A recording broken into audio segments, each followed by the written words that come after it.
And as we're going to carry on with the day's agenda, so as you heard already at the opening address, of course, this is the first time that Paris Infra Week and the inaugural day is going into hybrid format, of course, within the circumstances as we are going through now with the COVID-19 pandemic and the conditions we have to, measures we have to respect, of course.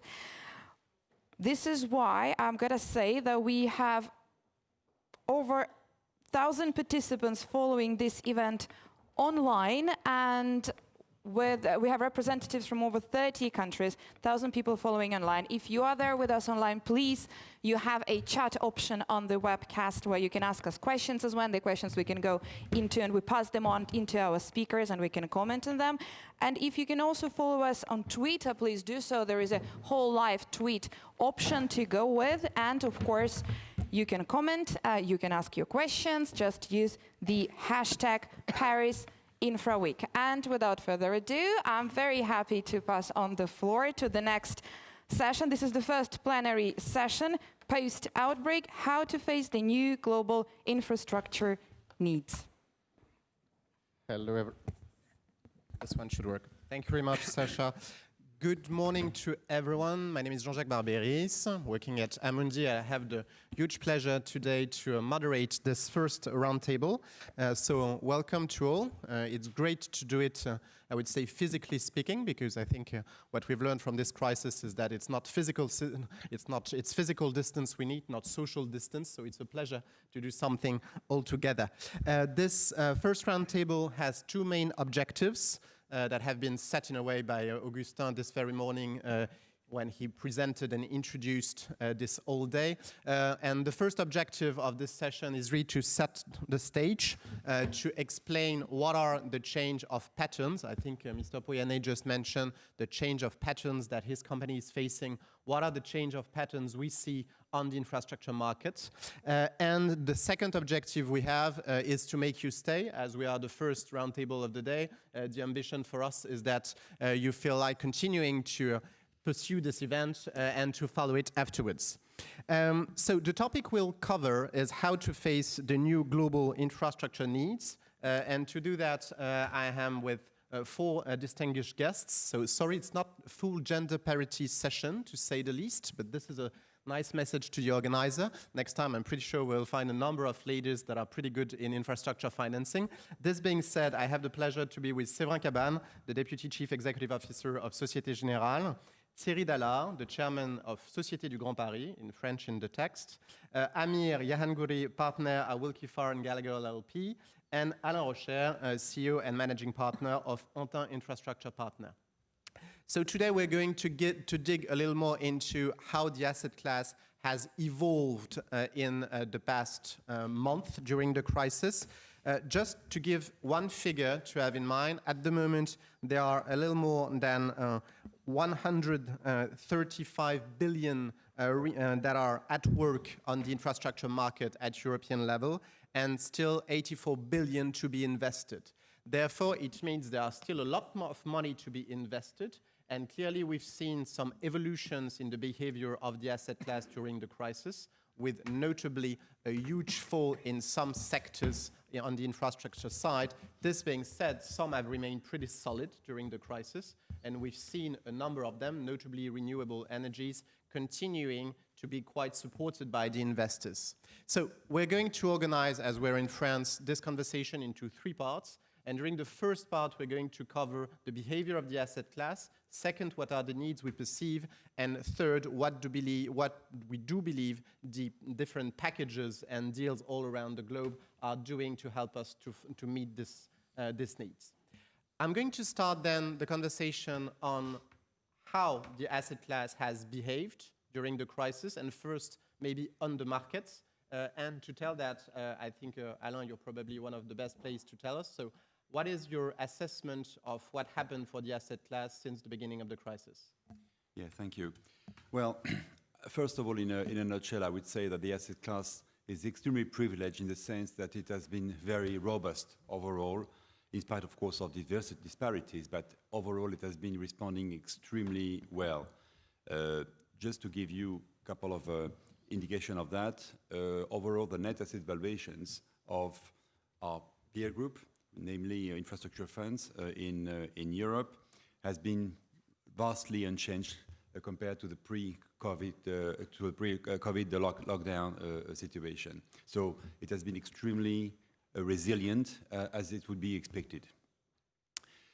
This being said, there have been differences in the various sectors in which infrastructure operates. According to our definition, there are four main sectors: transportation, energy environment, telecom, and social medical. The transportation segment has been most hit by the crisis. It is evidently the case of airports, which have been virtually shut down for several months, and which struggle to reopen. And it certainly will take a while before a return to normal is observed. According to market analysts, this return to normal could take as long as 4 years, say up to 2023, 2024. That's one thing. I also think that, and it will be a theme that we probably should discuss more in detail, but most likely there will be some changes in customers' behaviors when it comes to transportation, and particularly to airport transportation. I think that, this is my personal opinion, but I think that mass market, which will gradually, I would say, ramp up, except if there are some negative policies implemented for, I would say, carbon emissions reasons. But if there is no such adverse policies, it will gradually ramp up, in my view. On the other side, I think that many habits have been changed when it comes to the business passenger segment, because we have now learned as business people to work at distance with very efficient, I would say, means of communication. And I think personally that this segment of population is going to probably decrease.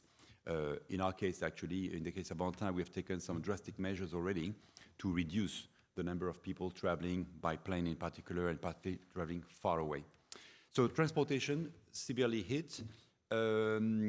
We are exposed to train stations also, in our case, in Italy, and clearly they've been shut down, and traffic has been down by minus 95% in the worst days. Now, it's fair to say that traffic is now up to about minus 30%, so we've resumed 70% of the loss.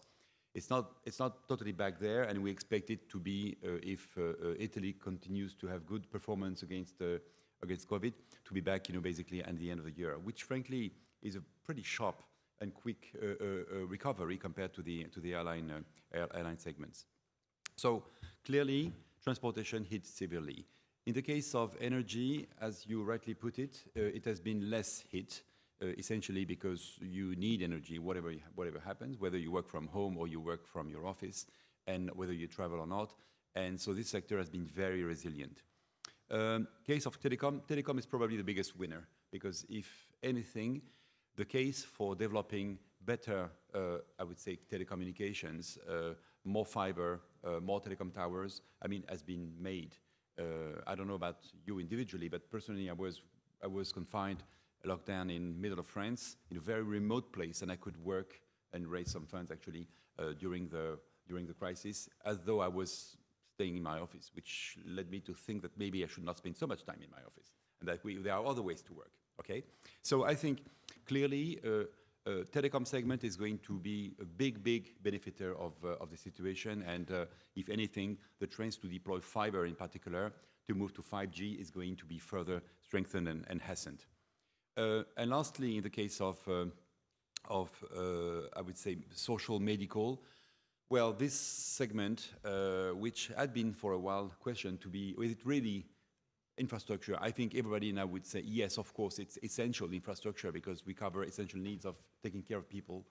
And this segment also has been part of the, I would say, the plan to fight against COVID. So private sector has been involved into public plans, and it has also proven to be resilient thanks to measures taken by the public authorities to support the lack of activity. So overall, a very resilient asset class in my view. Séverin, do you share this analysis of the resilience of the asset class on the market so far? Yes, thank you. Good morning, everybody. And I will not repeat what Anna said. I'll said everything we can see on those asset classes. To come back on the most impacted asset class, which is a transportation area, it's fair to say that where the traffic risk is attached to the project, it's really a big difficulty. But more and more we see project finance in the transportation area where the traffic risk is not taken by the operators and not taken by the financial community, which is financing that. So it's very important to say that even in this asset class, we saw during this period of time some counterparts, some projects, we did well because they were not depending on the traffic risk. The real issue of this crisis is the traffic risk and who will take at the end this traffic risk. Very important to have that in mind. If I come back now on other infrastructure asset classes, there is, and I mentioned that, for me, the digital infrastructure, and specifically the ultra-fast broadband infrastructure, has really become, in our view, a real essential infrastructure. It's a kind of consecration. This COVID crisis has created a full new asset classes, and specifically in the fiber. And then they were replaced in the fiber industry. And we see at the banks that this fiber asset class has really become an essential, and this is certainly in our view, and in the long run, an asset class which will have a very good performance in terms of development. And also France, in that area, it's very important to have in mind that France has launched in 2013 this very fast broadband project, and now we are equipped. The new plan in France, the recovery plan, is pushing a bit more the non-dense area equipment of fiber, but the real issue for Europe is not France or Spain. Now it's Germany and the UK, which are very under-equipped in terms of fiber, and the big opportunities also for our friends in terms of investors and in terms of banking, in terms of financing. The good news also during this crisis is this renewable asset classes has performed very well. And we had not had to incur any default and either any watch list file during this period of time. Very important to have that in mind. At the bank, this asset class in terms of renewable energy has performed very well. Of course, and Frontier could comment on that, there was some delay in some project, but at the end, there was no default for us, which is very important to have that in mind. So all in all, we can say that if we put aside the traffic risk management, this crisis has reinforced the need in terms of investment in all asset classes in terms of infrastructure. Thank you very much. So that's a very strong message of optimism of investors vis-à-vis the asset class, even if there are some differences to be made within. So maybe if we go on the ground, not from the investor perspective, but on the invested perspective, if you allow me the expression. So Thierry, you're the chairman of, if not the biggest infrastructure project in Europe. I think it's the biggest in Europe at the moment. So how have you lived the crisis? So basically, you are the infrastructure to be financed, not you personally, but the company you're chairing. So can you tell us how you lived this period and what are your perspectives? Thank you. Good morning, everybody. As you said, let's go on the ground and under the ground a few minutes. Well, I think what did occur to the Grand Paris Express during the crisis at the beginning of the year, it's pretty close to what you said, showing that infrastructure is very resilient. We have been probably the first to stop the work on the 17th of March for safety reasons. As you know, tunnel boring machines are very sophisticated machines, and all of them were coming from Germany, from Erich Nesch company, and Erich Nesch was in charge of the maintenance. So obviously, when the border has been closed, it was impossible for them to come back on Monday to take care of the machine. So we have been probably the first to stop, but in the same time, we have been the first to start again. On the 10th of April, the orders were given to the companies to go back to work, and on the 20th of April, almost all of them were already on the work site. What did I show during this period? The first of all was the capacity of the companies to be very fast to organize themselves, taking in account the crisis.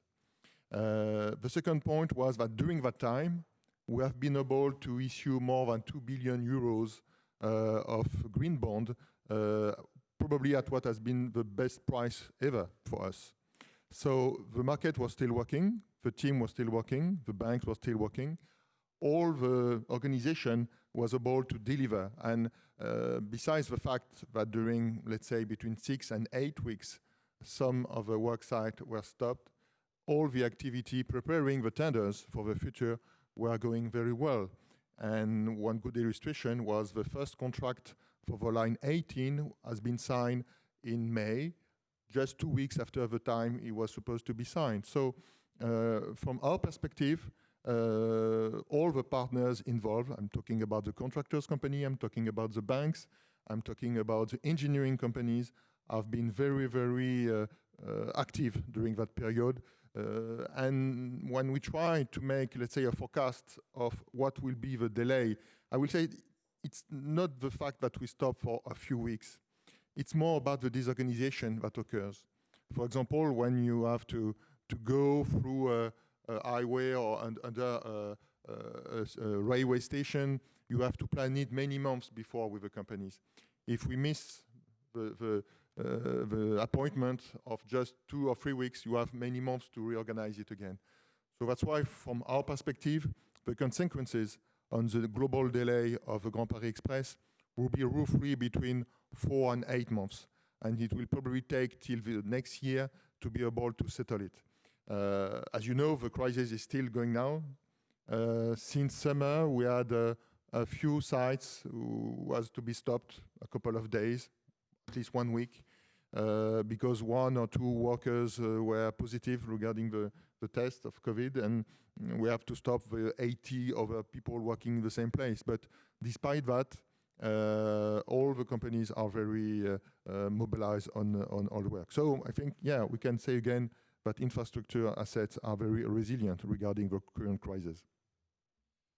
No, thank you very much. And I think you made an important point, and that was a link vis-à-vis what we are saying, how the asset class has behaved on the markets, is that the very strong trend that we could see before, which was the fact that the cost of capital was diminishing for green bond issuers or for the best, I would say, ESG-rated companies, has been amplified by the crisis even more than the trend we have in the past. But during this period, maybe one of the reasons why everything didn't stop, and for good, is because there were, I would say, some mechanisms that were put at work to ensure that projects were continuing to work on the ground. And there were a number also of legal mechanisms. So we're going to dig a little into, I would say, the legal material there. So Amir, can you share with us what has been your perception on what has been done on that front during the crisis, and we're still in the middle of it, to support the continuity on the projects on the ground? Thank you. Good morning, ladies and gentlemen. Well, you know, most of these projects, infrastructure projects, rely on contracts, whether they are PPPs or purely public procurement projects. They still rely on contracts, and these contracts very often include what we call normal or traditional mechanisms, such as force majeure and hardship. In France, we refer to it as imprévision. So a number of cases in France and abroad, people have relied on these provisions in order to seek protection or suspension. Force majeure, first of all, is basically, I mean, I think everyone around here has heard the word and knows what it means, but it requires someone which has difficulty performing its obligations can always invoke it on the basis that it's external to it. It was not predictable when it signed the contract, and it cannot be resisted. Now, when you look at it from that perspective, you realize that externality is obviously something which is with the box is ticked in our case here. The question of unforeseeability or unpredictability has raised questions, whether a pandemic of this nature can itself constitute an unpredictable event. In some cases, people have argued that it could have been predicted. Yet, what we all think as legal practitioners is that the consequences related to the pandemic, and in particular, the reaction of the governments with regard to lockdown or confinement, were not predictable. And so that's probably one of the reasons for which we can invoke force majeure. Irresistibility is the other point. Again, and I think this is an issue that Thierry, you were referring to. People could come back to work, but at what cost? And in which configuration? Can we actually think that some people can go back to a construction site wearing a mask and standing a meter and a half away from each other? So that's probably the second point on the basis of which people have thought that force majeure could be invoked. And when you look abroad, this has been invoked in many instances. In China, for example, we talk about 4,000 force majeure certificates that were issued by the China Council for Promotion of International Trade. In the US, in the UK, slightly different. Now, there's a slight difference between civil law countries and common law countries. In civil law countries, force majeure can be invoked without it even being written in the contract. So it's without an express clause, you can still use and invoke a force majeure, which is not the case under English law. So if under an English law contract you don't actually have a force majeure concept, then you can't just readily invoke it, which makes it slightly weaker for people whose relationships were governed by English law. Then we come to the point of imprévision and hardship. Now, what is imprévision and what is hardship? Imprévision in French law, which is derived from the general principles laid down by the case law of the Conseil d'État, the Supreme Administrative Court, provide that if a party can be excused from contractual performance, if an unpredictable, unforeseeable event occurs, and the effect of it is to substantially change the economy of the contract over the duration of the contract, which actually makes it quite difficult, because if we're recovering within 3-4 years, can we actually invoke imprévision throughout the whole period of the contract, and how do we get there? So imprévision may be difficult to invoke in France. And then in international contracts, again, we have the concept of hardship, which has been, again, contractualized in many, many contracts, and for which people can use its relief. Otherwise, when these measures were felt as insufficient, governments have legislated in order to provide for rescue legislation and derogatory legislation. This is the case of a number of countries, including France, which by way of a number of ordinances, as soon as the 25th of March of this year, provided for a number of derogatory systems and and measures, all intended to provide for some sort of suspension. So extensions for the performance of contracts, a non-application of penalty and liquidated damages clauses, the softening of some procedures, as well as financial direct or indirect help through the prêt garanti par l'État or the Fonds de Solidarité. So these were the measures that were taken in France, and they were taken also in other countries like Italy, and the UK, and Germany, etc. No, thank you very much.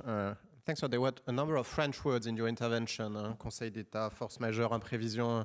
Ça nous rappelle que nous avons abandonné toute souveraineté linguistique en nous exprimant en anglais. It reminds us we have abandoned all linguistic sovereignty in expressing ourselves in English. This being said, thank you very much. So first message I would say for this first round is really that first, the asset class has resisted. Second, that underground life is continuing, whatever it takes. And third, that the legal provisions have basically done the job. So all reasons to be relatively optimistic for the future. And that links to a question that has been raised by the audience, which is that is the crisis changing the needs, the infrastructure needs, or the perceptions of the needs by investors in particular? So I would like that we move to that on that front. What are the priorities that we believe needs to be financed in the future at the light of this crisis? And so we're going to ask the investors again. So first, Alain, you can start maybe to tell us what do you think the priorities are, and then Séverin can share with us also his views on the subject. Well, again, I think that all sectors within the infrastructure space are going to be affected, and it's very hard to figure out a priority. If you believe that a new COVID-19 could happen in another form in the next futures, evidently, telecom is going to become a huge thing, and allowing for work from home is going to be very, very important. Reducing also the need to travel is going to be very important. So this is going to be, in my view, an extremely important thing going forward. We don't know. The flip side of a global world, which is extremely much more open, is that you can also be more contaminated in the event of a virus. So I think telecom is going to become huge. Just on that, I would like to say it doesn't mean necessarily work from home. It means less traveling. Okay. And because work from home, in my view, can be extremely demobilizing, especially for young employees.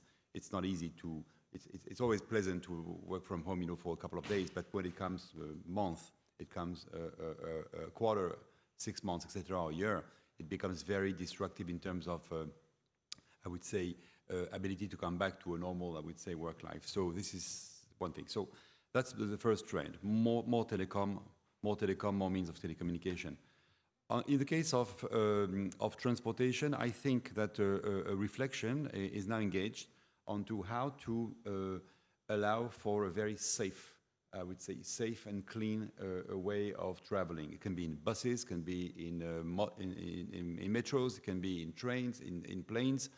There is a lot of work to be done by, I would say, the incumbents, by all the parties, to reflect about how to allow people to for instance, to commute from home to work in a safe manner. And this is a big challenge today, actually, because many people actually are, in my perception, I think the office space is probably the safest space you can think of.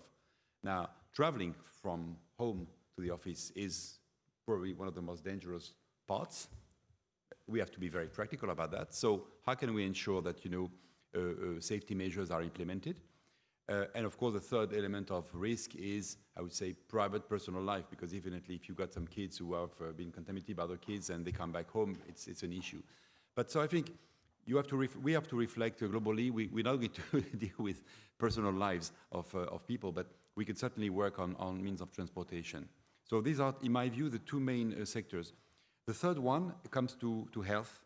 I must say that, we own some diagnosis business in Germany, and we also own some hospitals in France, psychiatric hospitals and MCOs in France.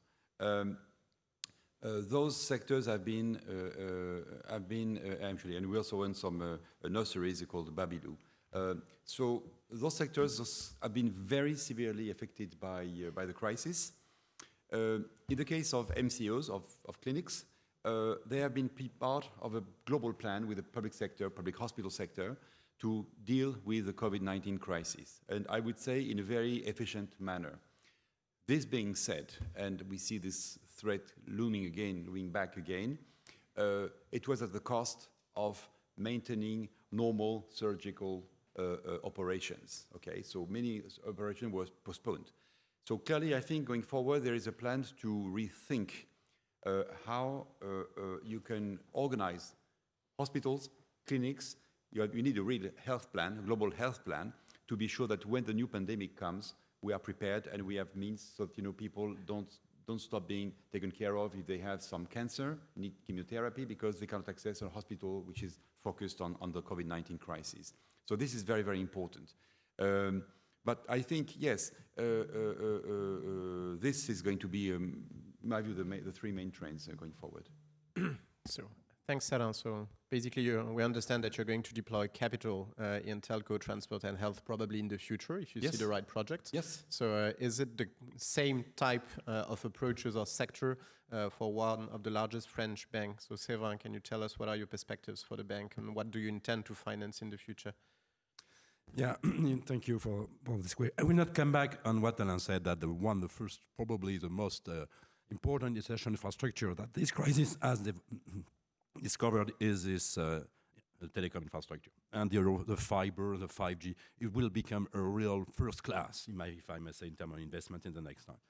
The second point, which creates also, for me, an opportunity but a question, is we have seen during this crisis an increase in terms of electric vehicle sales. And clearly, I would say that the electric vehicle sales will accelerate in terms of positioning and in terms of market share in the global automotive industry. And this creates a significant issue in terms of charging infrastructure. And today, the charging infrastructure asset class is underdeveloped, and the way we can finance it is also underdeveloped. And there is, for me, a real issue to address, to tackle here, with the public authorities, with the industrial players, and with the banks. Today, the business models regarding this charging infrastructure for electric vehicles is not completely established. So when you have not a public business model, is it a B2B, a B2C, or B2B2C model, the financing capability is not there. So we have something to address very quickly on that. The second point, which is very important to have in mind, this awareness, this increase of awareness in the population has boosted the political initiatives. And in 2020, probably the greenhouse gas emission will be reduced in the world around 4%. 50% of the world population has been locked down during 3 months, and this creates only a 4% decrease in greenhouse gas emission. If we want to achieve the COP21, the Paris Agreement target, we would have to have an 8% per year decrease in greenhouse gas emission. So we are very far from the trajectory we need to just achieve the Paris Agreement objective. This has led to this huge recovery, green recovery plan for Europe, to the French recovery plan. And for me, we have to work from now, in some specific area. And I will comment on one point, which is hydrogen. Hydrogen in the European plan should represent 13 to 14% in terms of global energy mix in 2050 to respect the neutrality carbon of Europe in 2050. And today it's very good news for me because there is this hydrogen council which just group industrials, banks like Société Générale to find a way to finance those hydrogen products and to boost the demand and the offer side. That's also a very interesting point because today the hydrogen projects are not by themselves bankable projects because the return is not there, the technology is not completely designed. So we have to have this association of the different public and private players to find a way. And for me, it's a very interesting thing to see that the European plan and the French plan are putting hydrogen as a priority. We have to find a way. There is a third dimension where we think we can do better. In this, it is this energy efficiency of buildings and public infrastructure. Today, there is, for me, something to do better because it is mainly public financing today. And the way to associate private financing and public financing in this efficiency building program are not completely designed. So there is something to do clearly in that because it's small projects. We have to make aggregation of projects to make them and finally investable project by our friend of investor community. So we have a lot of things to do, but interestingly, this type of asset classes are becoming now on the top of the list where we have to find collectively a solution. And I would like also to comment on our friend, because Société Générale, as you know, is very much present in Africa. Today, this COVID crisis has created another urgency to find a way to make the infrastructure need, and Augustin de Romanet mentioned in this speech, the financing gap in terms of infrastructure in the emerging countries. And we have really to find a way to join the different capability of multilateral banks, of public players, of banks, to really find a way to make those infrastructure projects in the emerging countries bankable. Today, you have the rating of the country, which creates a real point in terms of investability of those infrastructures. So we have to find a way, and there are also solutions. Société Générale has made a big project in Chile recently on that, and we think we have to accelerate. So it's another asset class, if I may say, uncovering the same type of asset classes in technically speaking, but we have also to invest and to bring our capability in those countries, and specifically in Africa for France.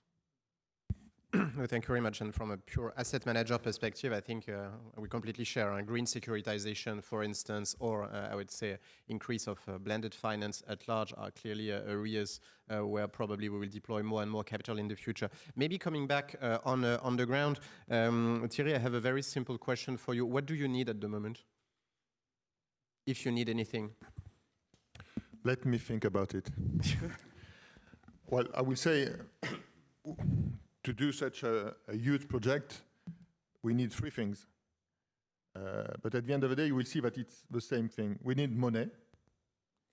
Hopefully, our green bond program emission has been quite a success. We already borrow during the last 14 months 10 billion euros. We still have 25 billion euros to borrow till 2030. So it's a huge opportunity for investors. The second thing is companies. We are likely, because now the project is very well known around Europe, and we have a lot of European companies. We started just last week a new tender program of 4 construction and design build contracts that will help us to finish the biggest line of a program, which is the line 15. And the third thing is we need people, because as you know, the company didn't have an opportunity to hire people during the last 8 years when it started. And a big hiring program of more than 800 people has been decided in mid-18. We are just in the middle, and we still have to hire, let's say, 400 people to be like we should have done 5 years ago. So money, companies, partners, people, I will say we need trust. And we do have trust, because even if a crisis has changed some things in our economy and our way to see future, one thing is sure, that we still need this project. When you look at all the forecasts, for example, regarding how should telework should involve in the next years, maybe 1 day a week, maybe 2 days a week, when you take in account the fact that not everybody can do his work on telework, at the end of the day, it will maybe decrease of, let's say, 7% the number of travelers at the rush hour. It doesn't change anything about the need of big infrastructure like this one. And when you are living in the suburb of Paris, where there's no way to take a metro, to take a subway, you need it more urgently than any other place. So the project is still very a priority for the government, a priority for the urban area.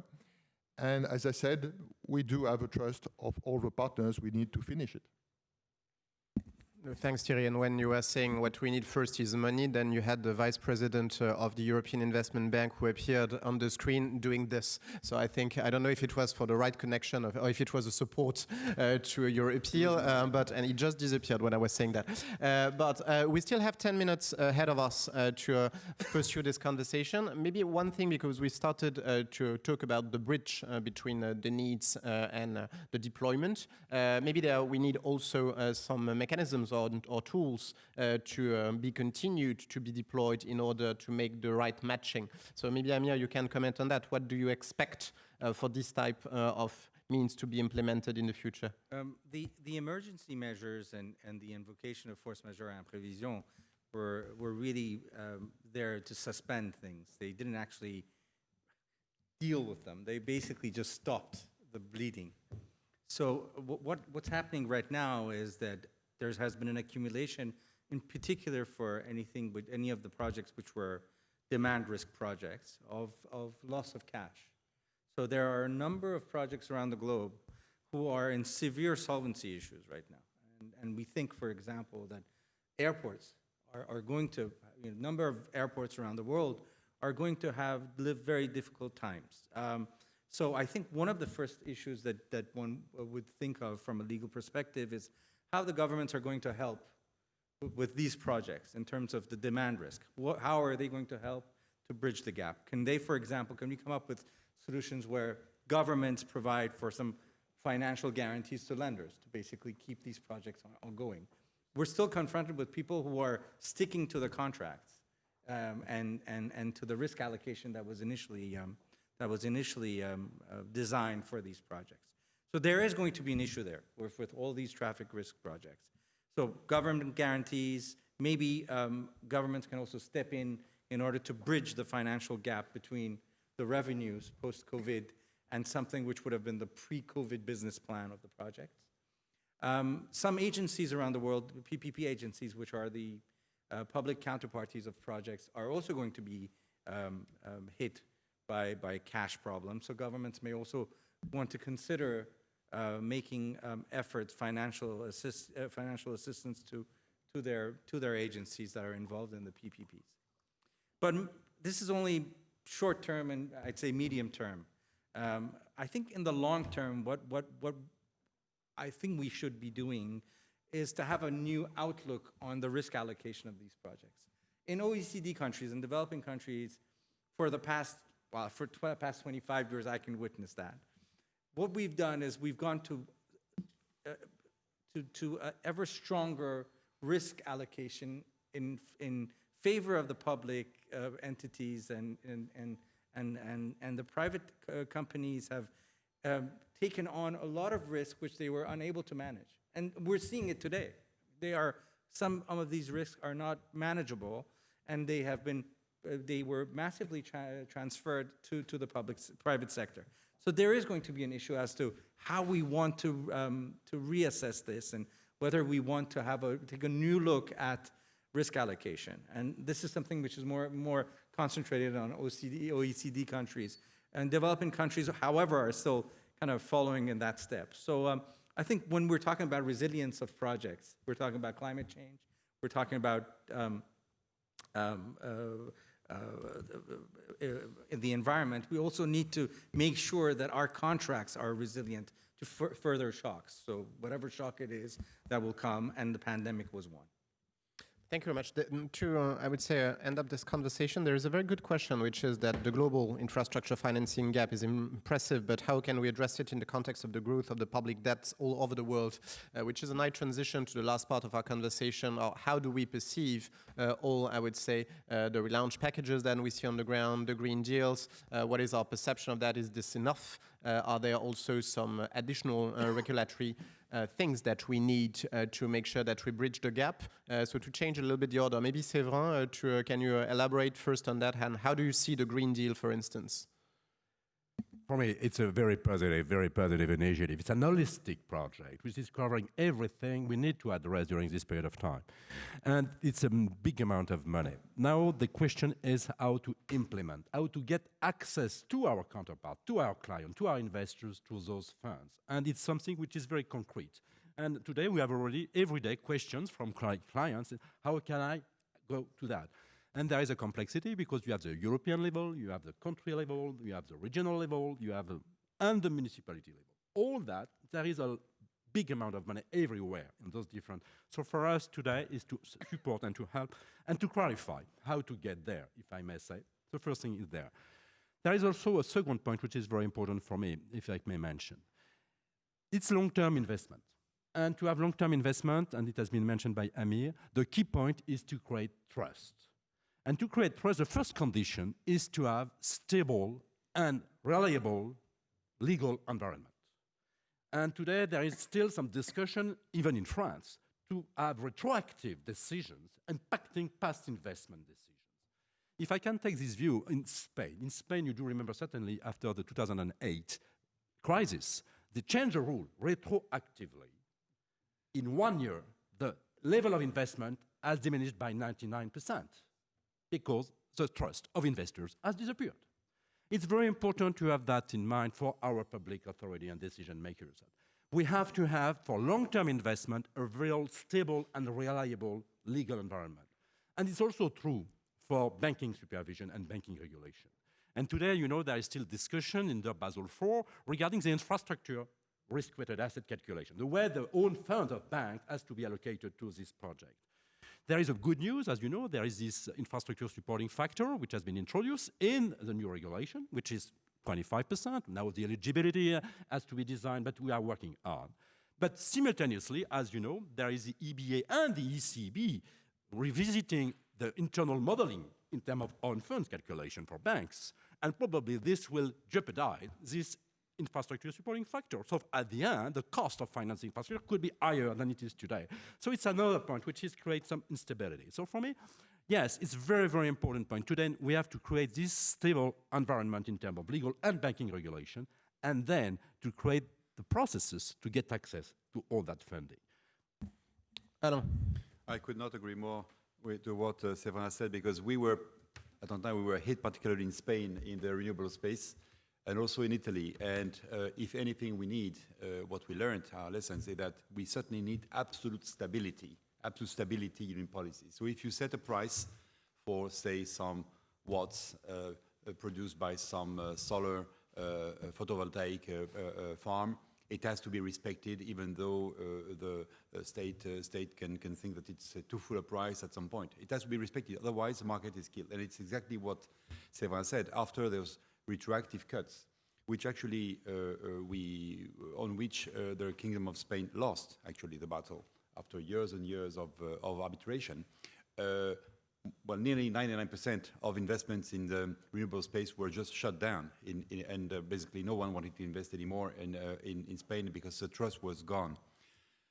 Beyond that, I would say that I would like to say three more things. The first one is, in my view, after this difficult experience, although some countries can react in a more, I would say, favorable manner, like Italy, which also was hit by some big budget problems, and they tried to find a solution because they were so keen to continue to attract international investors that they basically cut tariffs by extension for extensions of duration of contracts. So all in all, they more or less offset the negative impact of small contracts.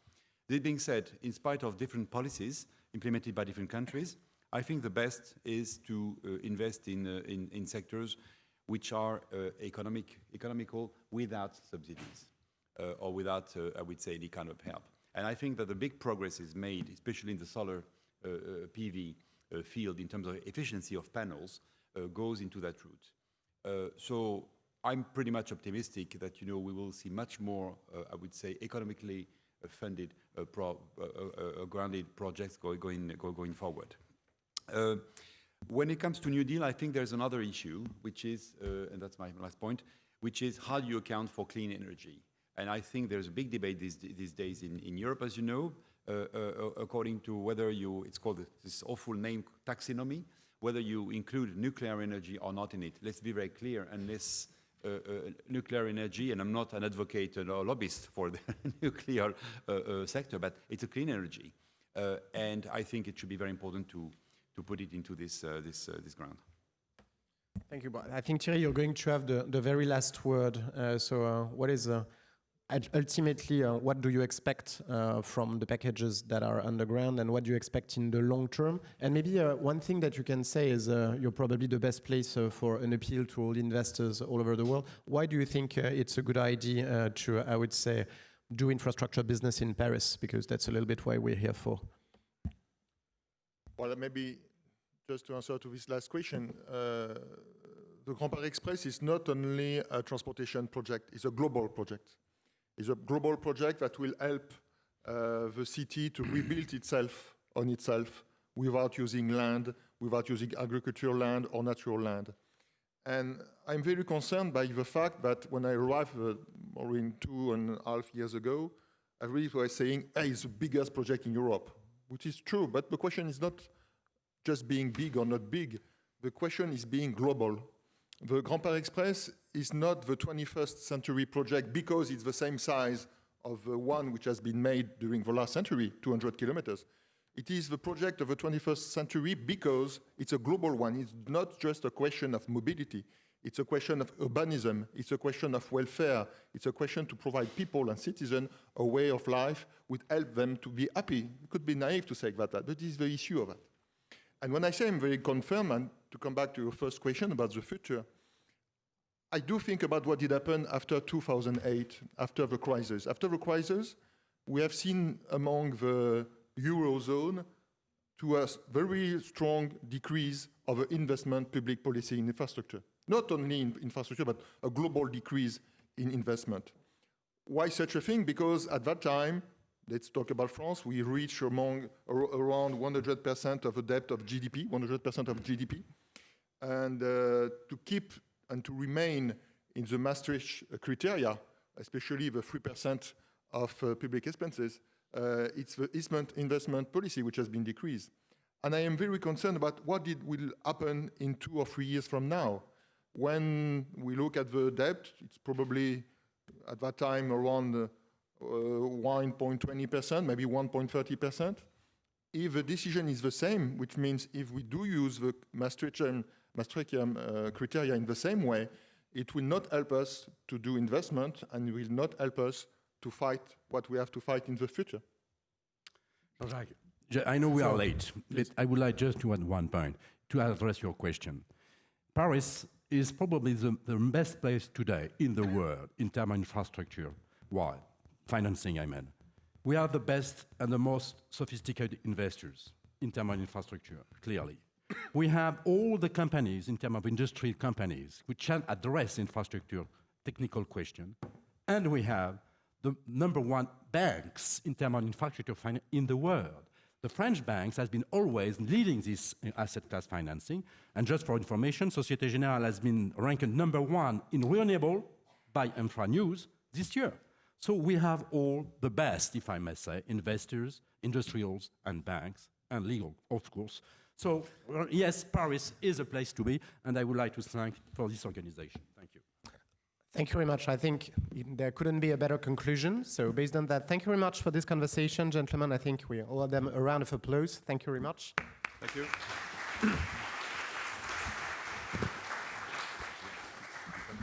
And now we'll leave the floor for a fascinating you very conversation. much. Bonne journée.